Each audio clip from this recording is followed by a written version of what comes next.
Okay, everyone, welcome to Team Houston Story Time. This might not be in the order of the Mr. Men series, but I'm just gonna do them out of order because it's much easier. Today's Mr. Men series book is Mr. Noisy by Roger Hargreaves. So this is another book, which is another favorite of mine. Mr. Noisy was a very, very noisy person indeed. For example, if Mr. Noisy were reading the story to you, he'd be shouting at the top of his voice. And the top of Mr. Noisy's voice is a very loud place. You can hear it 100 miles away. For example, when most people sneeze, you can hear him in the next room. But, achoo! When Mr. Noisy sneezes, you can hear him in the next country. Now, this story starts with Mr. Noisy asleep in bed, in his bedroom, in his house, which is on top of a hill. He was snoring.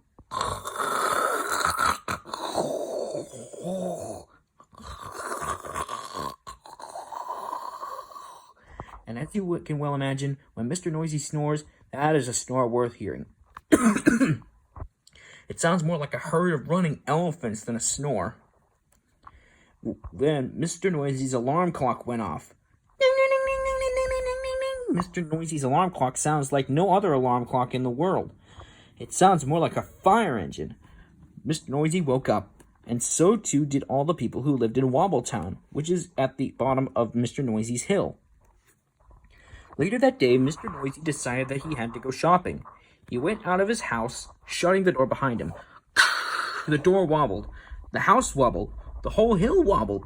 Wobbletown wobbled. Even a bird flying high above Wobbletown wobbled. Then Mr. Noisy walked down the hill. He walked into the baker's shop. Crash went the door as he opened it. Bang went the door as he shut it. I'd like a loaf of bread, boomed Mr. Noisy to Mrs. Crumb the baker. Mrs. Crumb trembled and sold him a loaf. Then Mr. Noisy walked along the street to the butcher. He walked into the butcher's shop. Crash went the door as he opened it. Went the door as he shut it. I'd like a piece of meat, boomed Mr. Noisy to Mr. Bacon the butcher. Mr. Bacon trembled and sold him some meat. Afterward, Mrs. Crumb met Mr. Bacon in the street. We really must do something about Mr. Noisy being so noisy, she said. Absolutely, replied Mr. Bacon. But what? I know, said Mrs. Crumb, and she whispered into Mr. Bacon's ear. Mr. Bacon smiled a small smile, which grew into a broad grin. Mrs. Crumb, he said, I think you have the answer. The following day, Mr. Noisy again went down to Wobbletown to shop.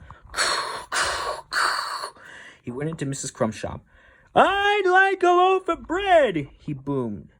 Sorry, what did you say? Asked Mrs. Crumb, pretending not to hear. I'd like a loaf of bread, Mr. Noisy shouted. Sorry, said Mrs. Crumb, putting her hand up to her ear. Can you speak up, please? I'd like a loaf of bread, roared Mr. Noisy. Can't hear you, replied Mrs. Crumb. Mr. Noisy gave up and went out. Mr. Noisy went into Mr. Bacon's shop. I'd like a piece of meat, Mr. Noisy boomed. Mr. Bacon pretended not to notice. I'd like a piece of meat, Mr. Noisy shouted. Did you say something? Asked Mr. Bacon.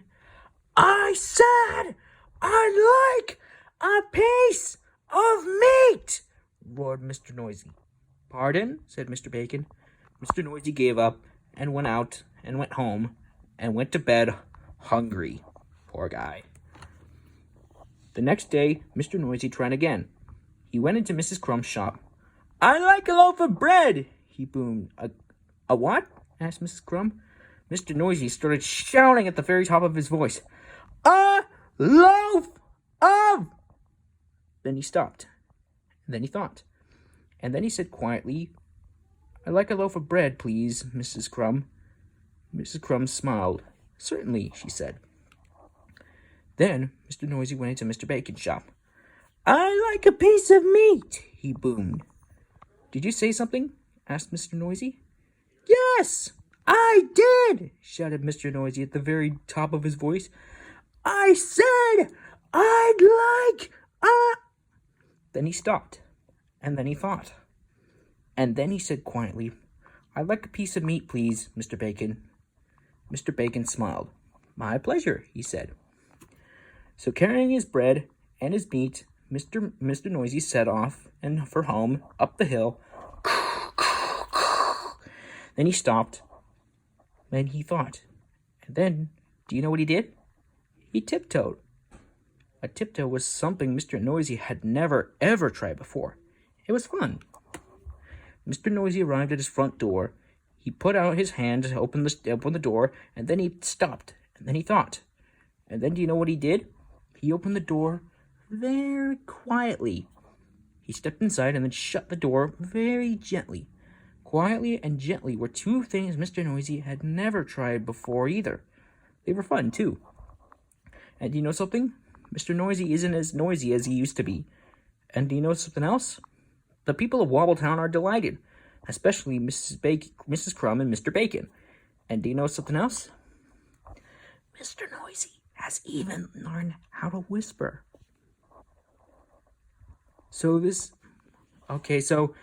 for those of you who haven't heard this video was really loud because I'm sort of a loudmouth person myself. So this is the end of the story, and I hope you enjoyed it.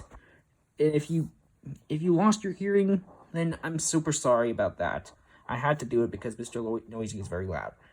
So next time for Team Houston Storytime, I'll see you next time.